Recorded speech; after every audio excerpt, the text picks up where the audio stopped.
ಎಲ್ಲರಿಗೂ ನಮಸ್ತೆ. Welcome back to my channel. ಇವತ್ತಿನ ರೀಡಿಂಗ್ ನಿಮ್ಮನ್ನು ಯಾರು ಇಷ್ಟಪಡ್ತಾ ಇದ್ದಾರೋ ಅಥವಾ ನೀವು ಯಾರನ್ನ ಇಷ್ಟಪಡ್ತಾ ಇದ್ದೀರಾ ಅವರು ನಿಮ್ಮ ಸೋಲ್ಮೇಟ್ ಹೌದಾ ಇಲ್ವಾ? ಸೋಲ್ಮೇಟ್ನ ಹುಡುಕಾಟದಲ್ಲಿ ಇದ್ದೀರಾ ಅಥವಾ ನಿಮಗೆ ಸಿಕ್ಕಿರೋರು ಸೋಲ್ಮೇಟ್ ಕನೆಕ್ಷನ್ ಹೊಂದಿದಾರಾ ಅಂತ ತಿಳ್ಕೊಳ್ಳೋಣ ಬನ್ನಿ. ಇಲ್ಲಿ ನಾನು 2 ಟೈಪ್ಸ್ ಆಫ್ ಕ್ರಿಸ್ಟಲ್ಸ್ನ ಇಟ್ಟಿದ್ದೀನಿ. ನಿಮಗೆ ಯಾವುದು ರೆಸನೇಟ್ ಆಗುತ್ತೋ ಅದನ್ನು ಕನ್ಸಿಡರ್ ಮಾಡಿ.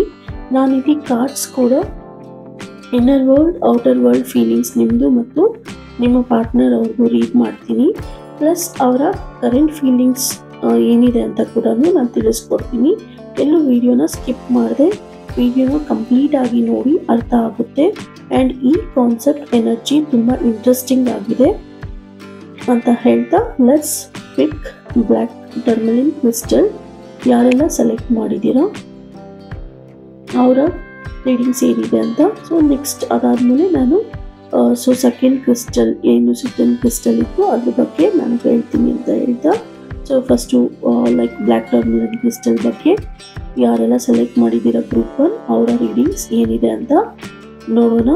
ಸೊ ನಾನು ಇಲ್ಲಿ ನಿಮ್ಮ ಇನ್ನರ್ ವರ್ಲ್ಡ್ ಔಟರ್ ವರ್ಲ್ಡ್ ಫೀಲಿಂಗ್ಸ್ನ ಹೇಳ್ತೀನಿ ಫಸ್ಟು. ಸೊ ಆಮೇಲೆ ನಿಮ್ಮ like outer world inner world card spread ಮಾಡಿ ನಿಮ್ಮ ಸೋಲ್ಮೇಟ್ ಅವರ ರೀಡಿಂಗ್ ಕೂಡ ಮಾಡ್ತೀನಿ. ಓಕೆ, ಅದ್ರ ಜೊತೆಗೆ ಒಂದು ಡೈನಾಮಿಕ್ ಕಾರ್ಡ್ ಕೂಡ ನಾನು ತಗೊಳ್ತೀನಿ ನೀವು ಇಬ್ಬರು ಕನೆಕ್ಷನ್ಗೋಸ್ಕರ. So let's spread the card. So ಸ್ಕ್ರೀನಲ್ಲಿ ಲೆಫ್ಟ್ ಸೈಡ್ ಯುವರ್ ಫೀಲಿಂಗ್ಸ್ ಅಂತ ಮೆನ್ಷನ್ ಆಗಿದೆ. ಸೊ ರೈಟ್ ಸೈಡ್ ಸೋಲ್ಮೇಟ್ ಅಂತ ಇದೆ. ಸೊ ರೈಟ್ ಸೈಡ್ ಇರೋದು ನಿಮ್ಮ ಸೋಲ್ಮೇಟ್ ಅವರದ ರೀಡಿಂಗ್ಸ್ ಆಗಿರುತ್ತೆ. ಸೊ ಲೆಫ್ಟ್ ಸೈಡ್ ಇರೋದು ನಿಮ್ಮ ರೀಡಿಂಗ್ಸ್ ಆಗಿರುತ್ತೆ. ಸೊ ಕನ್ಫ್ಯೂಸ್ ಆಗಬೇಡಿ. Okay, let's pick the card. So ನಿಮ್ಮ ಇನ್ನರ್ ಫೀಲಿಂಗ್ಸ್ ಏನನ್ನ ರೆಪ್ರೆಸೆಂಟ್ ಮಾಡುತ್ತೆ ಅಂತ ನೋಡೋಣ. ನೀವು ಡೀಪ್ ಸೆನ್ಸ್ ಹೊಂದಿರ್ತೀರಾ, ಆನೆಸ್ಟಿ ಮತ್ತು ನಿಮ್ಮ ಡಿಸೈರ್ಸ್ನ ಬ್ಯಾಲೆನ್ಸ್ ಮಾಡ್ತೀರಾ. ನಿಮ್ಮ ಮನಸ್ಸಿಗೆ ನೀವು ಯಾವಾಗಲೂ ಟ್ರೂತ್ಫುಲ್ ಆಗಿರ್ತೀರಾ. ನೀವು ಮನಸ್ಸಿಂದ ನಿಮ್ಮ ಥಾಟ್ಸ್ ಏನೇನು ರನ್ ಆಗುತ್ತೋ ಅದ್ರ ಬಗ್ಗೆ ಎಮೋಷ್ನಲಿ ಕನೆಕ್ಟ್ ಆಗ್ತೀರಾ ಮತ್ತು ಆ್ಯಕ್ಷನ್ಸ್ ಬಗ್ಗೆ ಯೋಚನೆ ಮಾಡ್ತೀರಾ. ನಿಮ್ಮ ಮನಸ್ಸಲ್ಲಿ ನೀವು ಜಸ್ಟಿಸ್ಗೆ ಫೈಟ್ ಮಾಡ್ತೀರಾ. ನಿಮ್ಮ ರಿಲೇಶನ್ಶಿಪ್ ಆಗಿರ್ಬೋದು ಅವ್ರ ಲೈಫ್ ಸಿಚುವೇಶನ್ ಬಗ್ಗೆ ಆಗಿರ್ಬೋದು. ನಿಮ್ಮ ಔಟರ್ ವರ್ಲ್ಡ್ ಎಕ್ಸ್ಟರ್ನಲ್ ಬಿಹೇವಿಯರ್ ಏನನ್ನ ರೆಪ್ರೆಸೆಂಟ್ ಮಾಡುತ್ತೆ ಅಂತ ನೋಡೋಣ. ನಿಮ್ಮನ್ನು ತುಂಬ loving, caring and emotionally express ಮಾಡೋ ವ್ಯಕ್ತಿತ್ವ ಅಂತ ಕನ್ಸಿಡರ್ ಮಾಡ್ತಾರೆ. ಸೊ ನಿಮ್ಮ ತುಂಬ ಥಾಟ್ಫುಲ್, ಕೈಂಡ್ ಆ್ಯಂಡ್ ತುಂಬಾ ರೊಮ್ಯಾಂಟಿಕ್ ವ್ಯಕ್ತಿ ಅಂತ ಗುರುತಿಸ್ಕೊಳ್ತೀರಾ. ಪ್ರೀತಿ, ಲವ್ ಅಂತ ವಿಷಯ ಬಂದರೆ ನಿಮಗೆ ಇಂಟ್ರೆಸ್ಟ್ ಜಾಸ್ತಿ ಇರುತ್ತೆ. ಒಂದು ನಿಮ್ಮ ನೇಚರ್ ಆಗಿರುತ್ತೆ. ನೀವು ತುಂಬಾ ಎಕ್ಸ್ಪ್ರೆಸಿವ್ ಆಗಿರ್ತೀರಾ. ನಿಮಗೆ ಹೊರಗಡೆ ಪೀಪಲ್ ಬೇಗನೆ ಅಟ್ರ್ಯಾಕ್ಟ್ ಆಗ್ತಾರೆ. ನಿಮ್ಮ inner and outer world behaviour feelings connect ಆಗುತ್ತೆ. ಯಾರಾದರೂ ಒಂದು ತಕ್ಷಣ ಬಿಹೇವ್ ಮಾಡೋ ಒಂದು ವ್ಯಕ್ತಿ ಆಗಿರ್ತೀರಾ, ಒಂದು ಒಳ್ಳೆ ಆಕರ್ಷಕ ವ್ಯಕ್ತಿ ಆಗಿರ್ತೀರಾ. ಸೊ ನಿಮ್ಮ ಪಾರ್ಟ್ನರ್ ಇನ್ನರ್ ವರ್ಲ್ಡ್ ಫೀಲಿಂಗ್ಸ್ ಏನಿದೆ ಅಂತ ನೋಡೋಣ. ನಿಮ್ಮ ಪಾರ್ಟ್ನರ್ ಇನ್ನರ್ ವರ್ಲ್ಡ್ ಅಲ್ಲಿ ಏನನ್ನೂ ಕ್ಲಾರಿಟಿ ಇಲ್ಲದೆ ಅಕ್ಸೆಪ್ಟ್ ಮಾಡಲ್ಲ. ಅವರು ಯಾವುದೇ ಎಮೋಷನ್ಸ್ನ ಅಲ್ಲಿ ಜಡ್ಜ್ ಮಾಡ್ತಾರೆ ನಿಜವಾದ ಎಮೋಷನ್ಸ್ ಅಂತ. ಅವರು ಮನಸ್ಸಲ್ಲಿ ಯಾವುದೋ ಒಂದು ವಿಷಯಕ್ಕೆ ಸ್ಟಕ್ ಆಗಿರ್ತಾರೆ. ಏನು ಡಿಸಿಷನ್ ತಗೊಳ್ಬೇಕು ಅಂತ ಚಿಂತೆಯಲ್ಲಿ ಇರ್ತಾರೆ. ಅವರು ಯಾವಾಗಲೂ ಯಾವುದಾದ್ರೂ ಮುಗ್ದೋಗಿರೋ ಘಟನೆ ಬಗ್ಗೆ ನೆನಪು ಮಾಡ್ಕೊಳ್ತಾರೆ ಅಥವಾ ಪಾಸ್ಟ್ ಅಟ್ಯಾಚ್ಮೆಂಟ್ನ ರಿಲೀಸ್ ಮಾಡೋದಕ್ಕೆ ಟ್ರೈ ಮಾಡ್ತಾರೆ. ಅವ್ರ ಕ್ಲಾರಿಟಿನ ಗೇನ್ ಮಾಡ್ಕೊಳ್ತಾ ಇರ್ತಾರೆ. ಅವರು ಪ್ರೀತಿನ ಡಿಫ್ರೆಂಟ್ ಆ್ಯಂಗಲಿಂದ ನೋಡ್ತಾರೆ ಟು ಅಂಡರ್ಸ್ಟ್ಯಾಂಡ್ ಡೀಪರ್ ಟ್ರೂತ್. ಅವರು ಫೀಲಿಂಗ್ಸ್ ಬೇಕಾದರೆ ಸ್ಯಾಕ್ರಿಫೈಸ್ ಮಾಡೋ ಥರ ಇರುತ್ತೆ. ಏನಕ್ಕಂದರೆ ಅವರಿಗೆ ಪರ್ಸ್ನಲ್ ಗ್ರೋತೇ ತುಂಬ ಇಂಪಾರ್ಟೆಂಟ್ ಆಗಿರುತ್ತೆ. ಸೊ ನಿಮ್ಮ partner outer world external behaviour ಏನಿದೆ ಅಂತ ನೋಡೋಣ. ಅವರು ಯಾವಾಗಲೂ ಪ್ರೀತಿನ ಎಕ್ಸ್ಪ್ರೆಸ್ ಮಾಡ್ತಾ ಇದ್ದಾರೆ ಅನ್ನೋ ಥರ ಕಾಣಿಸ್ತಾರೆ, ಬಟ್ ಅವರು ಎಕ್ಸ್ಪ್ರೆಸ್ ಮಾಡೋದಿಲ್ಲ. ಅವರು ಓಲ್ಡ್ ಮೆಮೊರೀಸ್, ಹ್ಯಾಪಿ ಮೂಮೆಂಟ್ಸ್ನ ನಿಮ್ಮ ಜೊತೆ ಶೇರ್ ಮಾಡ್ತಾರೆ, ಸ್ಪೆಷಲ್ ಮೂಮೆಂಟ್ಸ್ನ. ಬಟ್ ಅವರು ಒಂದು ಒಳ್ಳೆ ಸ್ಪೇಸ್ಗೋಸ್ಕರ ಟ್ರೈ ಮಾಡ್ತಿರ್ತಾರೆ ಅಷ್ಟೇ. ಸೊ ಎಮೋಷ್ನಲಿ ಕನೆಕ್ಟ್ ಆಗ್ತಾರೆ, ಬಟ್ ಡೀಪ್ಲಿ ಎಮೋಷ್ನಲಿ ಆಗಲ್ಲ. ಅವರು ನಿಮ್ಮ ಜೊತೆ ವಾರ್ಮ್, ಕೇರಿಂಗ್, ಜೆನ್ಯೂನ್ ಅಂತ ಫೀಲ್ ಆಗ್ತಾರೆ. ಬಟ್ ಔಟರ್ ವರ್ಲ್ಡಲ್ಲಿ ಅವ್ರದ್ದೇ ಬೌಂಡ್ರೀಸ್ನ ಸೆಟ್ ಮಾಡ್ಕೊಂಡಿರ್ತಾರೆ. ನಿಮಗೆ ತುಂಬ ಕೇರ್ ಮಾಡೋ ಥರ ಇರ್ತಾರೆ. ಸೊ ಡೈನಾಮಿಕ್ ಕಾರ್ಡ್ ಏನು ರೆಪ್ರೆಸೆಂಟ್ ಮಾಡುತ್ತೆ ಅಂತ ನೋಡೋಣ. ನೀವು ನಿಮ್ಮ ಪಾರ್ಟ್ನರ್ಗೆ ನಿಮ್ಮ ಪ್ರೀತಿನ ಎಕ್ಸ್ಪ್ರೆಸ್ ಮಾಡ್ತೀರಾ, ಡೀಪ್ ಕನೆಕ್ಷನ್ ಹೊಂದಿರ್ತೀರಾ, ಎಮೋಷ್ನಲಿ ಕನೆಕ್ಟ್ ಆಗಬೇಕು ಅಂತಿದ್ದೀರಾ. ಬಟ್ ನಿಮ್ಮ partner soulmate feelings emotionally distant, unresponsive, avoiding deep ಕನೆಕ್ಷನ್ನ ಹೊಂದಿರ್ತಾರೆ. Due to inner world feelings ಅವರಿಗೆ ಸೋಷಿಯಲ್ ಕನೆಕ್ಷನ್ಸ್, ಇಂಟ್ರಾಕ್ಷನ್ಸ್ ಇರಿಟೇಟ್ ಆಗುತ್ತೆ. ಅವರು ಪ್ರೀ ಆಕ್ಯುಪೈಡ್ ಆಗಿರ್ತಾರೆ ಬಿಕಾಸ್ ಅವರಿಗೆ ಡಿಸ್ಟರ್ಬ್ ಆಗೋದಕ್ಕೆ ಇಷ್ಟ ಇಲ್ಲ ಅಂತ ಹೇಳ್ತಾ, so let's see current feelings of yours and your partners. ಸೊ ಇಲ್ಲಿ ನಾನು ಆಲ್ರೆಡಿ ಒಂದು ಕರೆಂಟ್ ಫೀಲಿಂಗ್ ನಿಮ್ಮ ಬಗ್ಗೆ ತಗೊಂಡಿದ್ದೀನಿ. ಸೊ ನೀವು ಲಾಂಗ್ ಟರ್ಮ್ ರಿಲೇಶನ್ಶಿಪ್ ಗೋಲ್ಸ್ನ ಹೊಂದಿರ್ತೀರಾ.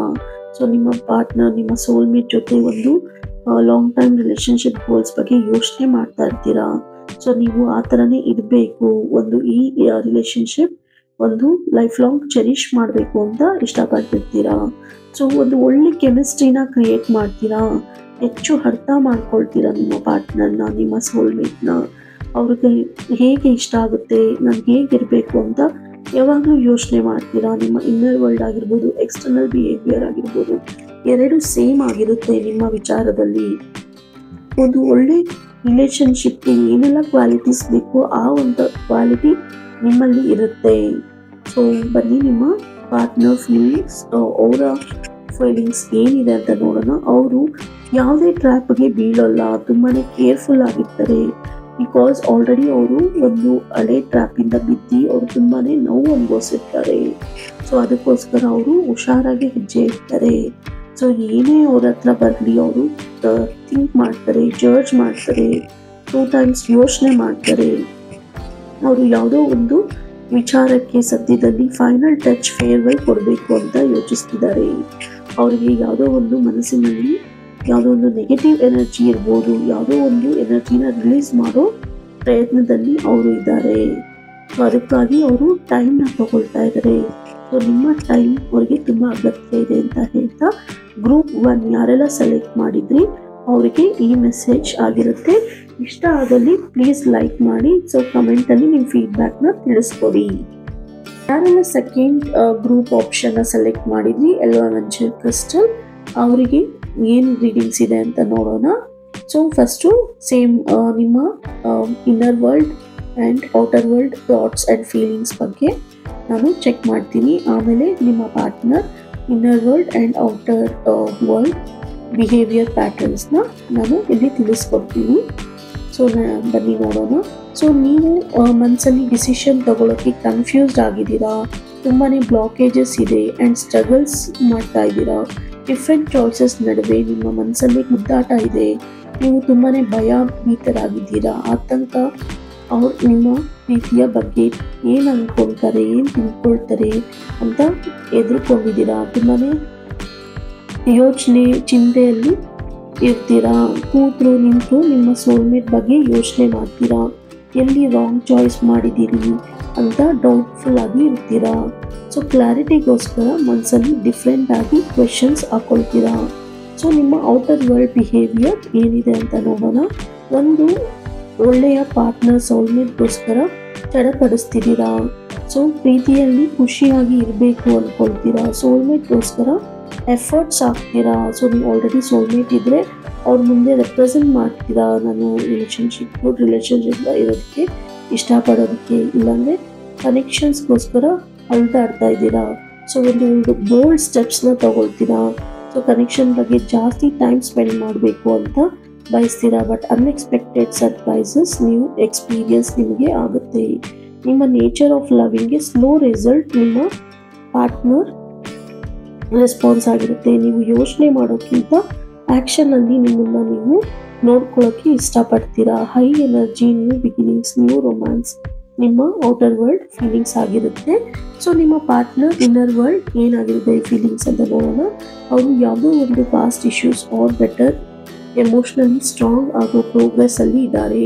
ತುಂಬಾ ಮನಸ್ಸಿಂದ ಪೇಷನ್ಸ್ ಆಗಿ ಇರ್ತಾರೆ. ಎಲ್ಲನೂ ಅರ್ಥ ಮಾಡ್ಕೊಳ್ಳೋ ಪ್ಯಾಟರ್ನ್ಸ್ ಬಗ್ಗೆ ವಿಚಾರ ಮಾಡ್ತಾರೆ. ಎಲ್ಲ ನೆಗೆಟಿವ್ಸ್ ಥಿಂಕಿಂಗಿಂದ ದೂರ ಇರಬೇಕು ಅಂತ ಯೋಚನೆ ಮಾಡ್ತಾರೆ. ಔಟರ್ ವರ್ಲ್ಡ್ ಬಿಹೇವಿಯರ್ ಏನಿದೆ ಅಂತ ನೋಡೋಣ. ನಿಮ್ಮ ಪಾರ್ಟ್ನರ್ ಅವರು ಯಾವುದೋ ನನಗೆ ಇಂಟ್ರೆಸ್ಟ್ ಇಲ್ಲ ಅನ್ನೋ ಥರ ಬಿಹೇವ್ ಮಾಡ್ತಾರೆ. ಬಟ್ ಮನಸ್ಸಲ್ಲಿ ತುಂಬಾ ಸ್ಟ್ರಗಲ್ಸ್ ಮಾಡ್ತಾರೆ, ಫೀಲ್ ಆಗ್ತಾರೆ. ಯಾವುದೇ ಥರ ಅಟ್ಯಾಚ್ಮೆಂಟ್ಸ್ನ ಇಷ್ಟಪಡೋದಿಲ್ಲ ಅಂತಾರೆ. ಯಾವುದ್ರಲ್ಲೂ ಸ್ಯಾಟಿಸ್ಫ್ಯಾಕ್ಷನ್ ಹೊಂದಿಲ್ಲ. ಯಾವುದೇ ರಿಲೇಷನ್ಶಿಪ್, ಫ್ರೆಂಡ್ಶಿಪ್ನ ರಿಸೀವ್ ಮಾಡೋ ಮೈಂಡ್ಸೆಟ್ಟಲ್ಲಿ ಇರೋದಿಲ್ಲ. ಸೊ ನಿಮ್ಮ dynamic connection between you and ನಿಮ್ಮ ಪಾರ್ಟ್ನರ್ ಬಗ್ಗೆ ನೋಡೋಣ. ನಿಮ್ಮದು ಒಂದು ಡೀಪ್ ಕನೆಕ್ಷನ್ ಆಗಿದೆ, ತುಂಬಾ ಕೇರ್, ಸಪೋರ್ಟಿವ್, ಎಮೋಷ್ನಲ್ ಆಗಿದ್ದೀರಾ. ಬಟ್ ಸೇಮ್ ಟೈಮ್ ನಿಮ್ಮ ಪಾರ್ಟ್ನರ್ ಅಕ್ಸೆಪ್ಟೆನ್ಸ್ಗೆ ಟೈಮ್ ಬೇಕು. ಅವರು ಆಲೋಚನೆಗಳಿಗೆ ಸ್ಪೇಸ್ ಬೇಕಾಗಿದೆ. ಆಫರಿಂಗ್ ಸೆಲ್ಫ್ ಕೈಂಡ್ನೆಸ್ ಇಂಪಾರ್ಟೆಂಟ್ ಆಗಿದೆ. ಮತ್ತು ಅವರು ಎಮೋಷ್ನಲಿ ಸ್ಟೆಬಿಲಿಟಿಯನ್ನು ಕಂಡ್ಕೊಳ್ತಾ ಇದ್ದಾರೆ. ಆ ಸ್ಟೆಬಿಲಿಟಿನ ಕಂಡ್ಕೊಳ್ಳೋದಕ್ಕೋಸ್ಕರ ಸ್ವಲ್ಪ ಟೈಮ್ನ ನೀವು ಕೊಡಬೇಕಾಗುತ್ತೆ. ಸೊ ನಿಮ್ಮ ಪಾರ್ಟ್ನರ್ ಫೀಲಿಂಗ್ಸ್ ಈ ಥರ ಇರುತ್ತೆ. ಸೊ ಅವರು ಇವಾಗ ರಿಸೀವ್ ಮೋಡಲ್ಲಿ ಇರೋದಿಲ್ಲ. ಸೊ ಅಂತ ನಿಮ್ಮ ಸೋಲ್ಮೇಟ್ ಸರ್ಚ್ಗೆ ರಿಸೀವ್ ಮೋಡಲ್ಲಿ ನಿಮ್ಮ ಸೋಲ್ಮೇಟ್ ಇರೋದಿಲ್ಲ ಅಂತ ಹೇಳ್ತಾ, so current feeling of yours and your partner ಏನಿದೆ ನೋಡೋಣ ಬನ್ನಿ. ನಿಮ್ಮ ಪರ್ಸ್ಪೆಕ್ಟಿವ್ ತುಂಬ ಕ್ಲಿಯರ್ ಆಗಿ ಇದೆ. ನೀವು ಯಾವುದೇ ಹಾರ್ಟ್ ಬ್ರೇಕ್ನ ತಡ್ಕೊಳ್ಳೋದಿಲ್ಲ. ಸೊ ನಿಮಗೆ ಎಲ್ಲ ಕ್ಲಿಯರ್ ಗೋಲ್ ಸೆಟ್ನ ಹೊಂದಿರ್ತೀರಾ. ಸೊ ಏನಕ್ಕಂದರೆ ನೀವು ಆಲ್ರೆಡಿ ಬ್ರೋಕನ್ ಆಗಿದ್ದೀರಾ. ಸೊ ನಿಮ್ಮ ಹಾರ್ಟ್ ಬ್ರೋಕ್ ಆಗಿದೆ. ಸೊ ಅದರಿಂದ ನೀವು ತುಂಬ ಕ್ಲಾರಿಟಿನ ಹೊಂದ್ಕೊಂಡಿರ್ತೀರಾ. ಸೊ ನೀವು ತುಂಬಾ ಕ್ಲಿಯರ್ ಆಗಿ ನಿಮ್ಮ ಸೋಲ್ಮೇಟ್ ಸರ್ಚಲ್ಲಿ ಸೊ ಕ್ಲಿಯರ್ ಕಂಡೀಷನಲ್ಲಿ ಇರ್ತೀರಾ ಅಂತ ಹೇಳ್ತಾ, ನಿಮ್ಮ ಪಾರ್ಟ್ನರ್ ಫೀಲಿಂಗ್ಸ್ ಏನಿದೆ ಅಂತ ನೋಡೋಣ. ಕರೆಂಟ್ ಪಾರ್ಟ್ನರ್ ಫೀಲಿಂಗ್ಸ್, ಅವರು ಏನು ನಿಮ್ಮ ಬಗ್ಗೆ ಯೋಚನೆ ಮಾಡ್ತಾ ಇದ್ದಾರೆ, ಇಲ್ಲ ಅವರು ಏನು ಯೋಚನೆ ಮಾಡ್ತಾ ಇದ್ದಾರೆ ಅಂತ ಚೆಕ್ ಮಾಡೋಣ. ಅವರು ಎಲ್ಲವನ್ನೂ ಮರೆತು ಒಂದು ಒಳ್ಳೆ ನ್ಯೂ ಬಿಗಿನಿಂಗ್ಸ್ ಬಗ್ಗೆ ಯೋಚನೆ ಮಾಡ್ತಾ ಇದ್ದಾರೆ. ಅವರಿಗೆ ಎಲ್ಲ ಏನು ಒಂದು ಹಳೆ ವಿಚಾರ ಇರ್ಬೋದು, ಇಲ್ಲ ಯಾವುದಾದ್ರೂ ಒಂದು ಈ ಅವರ ಇನ್ನರ್ ವರ್ಲ್ಡ್ ಔಟರ್ ವರ್ಲ್ಡ್ ಯೋಚನೆಯಿಂದ ಅವರು ಒಂದು ಎಲ್ಲನೂ ಇದು ಆಲೋಚನೆ ಮಾಡಿ ಒಂದು ಡಿಸಿಷನ್ಗೆ ಬಂದು ಒಂದು ನ್ಯೂ ಬಿಗಿನಿಂಗ್ ಅಂತ ತಿಳ್ಕೊಂಡು ಸೋಲ್ಮೇಟ್ನ ಹುಡುಕೋ ಥರ ಇರ್ಬೋದು. ಅವರು ಇಲ್ಲ ಸೋಲ್ಮೇಟ್ ಸರ್ಚಿಂಗಲ್ಲಿ ಇರ್ಬೋದು, ಇಲ್ಲಾಂದರೆ ಆಲ್ರೆಡಿ ಅವ್ರ ಸೋಲ್ಮೇಟ್ ಇದ್ದರೆ ಒಂದು ಕ್ಲಾರಿಟಿ ಮೈಂಡ್ ಸೆಟ್ಟಿಂದ ಡಿಸ್ಕಷನ್ ಮಾಡಿ ಒಂದು ನ್ಯೂ ಬಿಗಿನಿಂಗ್, ನ್ಯೂ ಜರ್ನಿನ ಸ್ಟಾರ್ಟ್ ಮಾಡ್ಬೋದು. ಇದನ್ನೆಲ್ಲ ಮಾಡೋದಕ್ಕೆ ಅವ್ರಿಗೆ ಸ್ವಲ್ಪ ಟೈಮ್ ಬೇಕಾಗುತ್ತೆ. ಆ ಟೈಮ್ಗೋಸ್ಕರ ಅವರು ವೇಟ್ ಮಾಡ್ತಾ ಇದ್ದಾರೆ. ಅವರು ವಾಪಸ್ ಬರೋದಕ್ಕೆ, ವಿಚಾರ ಮಾಡೋದಕ್ಕೆ ನಿಮ್ಮ ಕಡೆಯಿಂದ ಸ್ವಲ್ಪ ಟೈಮ್ ಕೊಡಬೇಕಾಗುತ್ತೆ. ಏನಕ್ಕಂದರೆ ನಿಮ್ಮ ಪಾರ್ಟ್ನರ್ ಸೋಲ್ಮೇಟ್ ಅವರು ತುಂಬಾ ಎಮೋಷ್ನಲಿ ಡ್ರೈನ್ಡ್ ಔಟ್ ಆಗಿದ್ದಾರೆ. ಸೊ ಅವ್ರಿಗೆ ಎಮೋಷ್ನಲಿ ಸ್ಟ್ರಾಂಗ್ ಆಗೋದಕ್ಕೆ ಅವ್ರದ್ದೇ ಆದಂಥ ಪರ್ಸ್ನಲ್ ಸ್ಪೇಸ್ ಬೇಕಾಗುತ್ತೆ ಅಂತ ಹೇಳ್ತಾ ಈ ವಿಡಿಯೋನ ಇಲ್ಲಿಗೆ ಎಂಡ್ ಮಾಡ್ತಾ ಇದ್ದೀನಿ. Thank you for watching.